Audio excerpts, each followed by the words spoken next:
Well, welcome to TOOP TV, everybody. This weekend we had it all. The great debate, we had the final of MasterChef, and of course the showdown between the Power and Crows, held right here behind me at Amy Stadium. But now, the battle that'll trump them all. It's Showdown 2, property versus shares. Our experts from RESA and Baker Young stockbrokers will be debating live in the studio over what is the best investment. Make sure you vote on our live and interactive poll once you've heard from all the debaters. So stay tuned now for some furious and fast action, and don't forget to vote.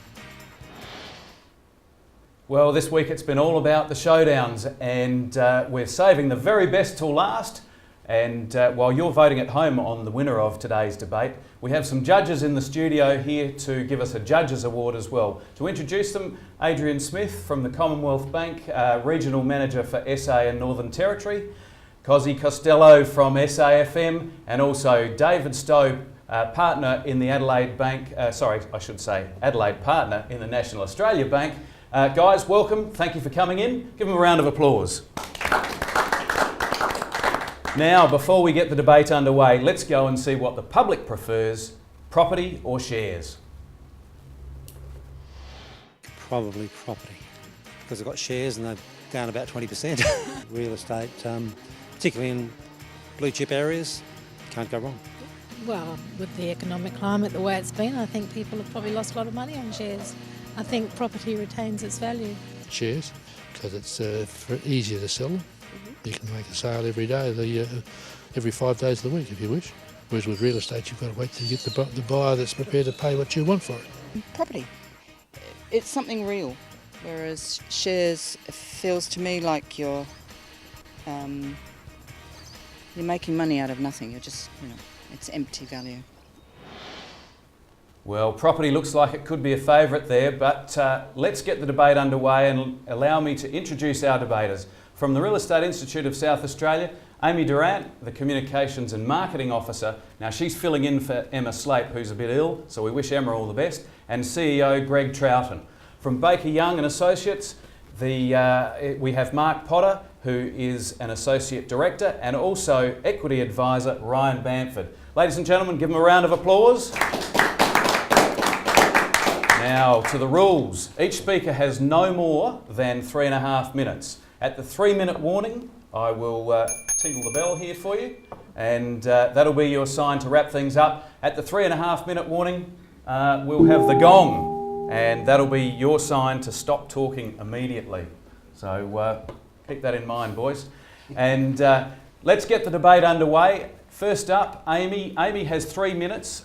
Because she's speaking first, she'll have a right to rebut at the end of the debate.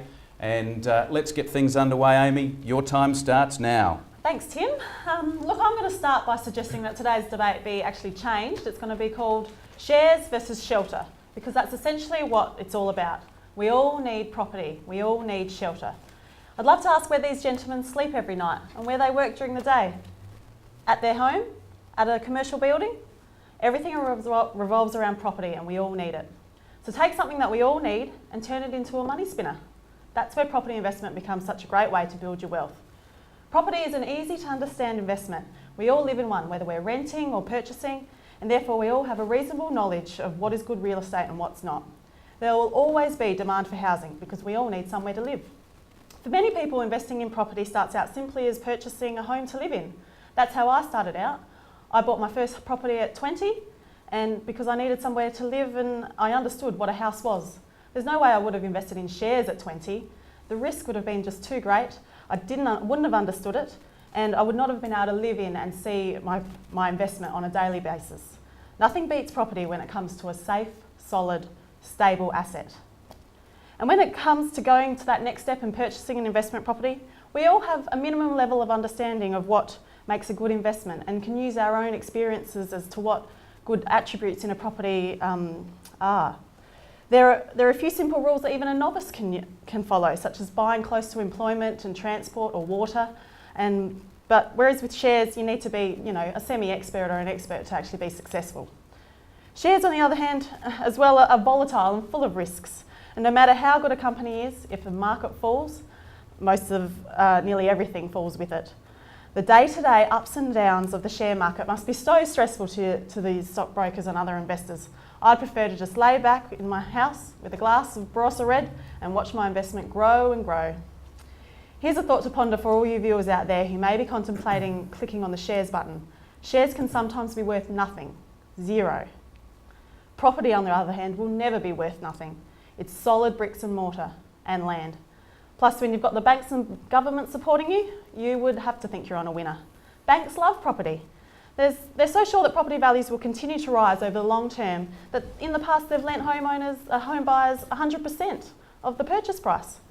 If banks are happy to lend you the money, it's their way of acknowledging that the investment is not risky. And the same goes for the government, because all voters live in houses. The government has got to keep property within reasonable bounds because otherwise every borrower will be forced onto the street. The US is a case in point where the subprime crisis caused many parts of the property market to collapse. And what did the government do? It dropped interest rates and kept dropping them until there was a stable equilibrium. They're not going to do that for shares, only property. So to sum up, the bell just rang. Shelter, property, it's as safe as houses. And shares, well, who needs them? Well done, Amy. That's terrific. A great way to get the debate underway.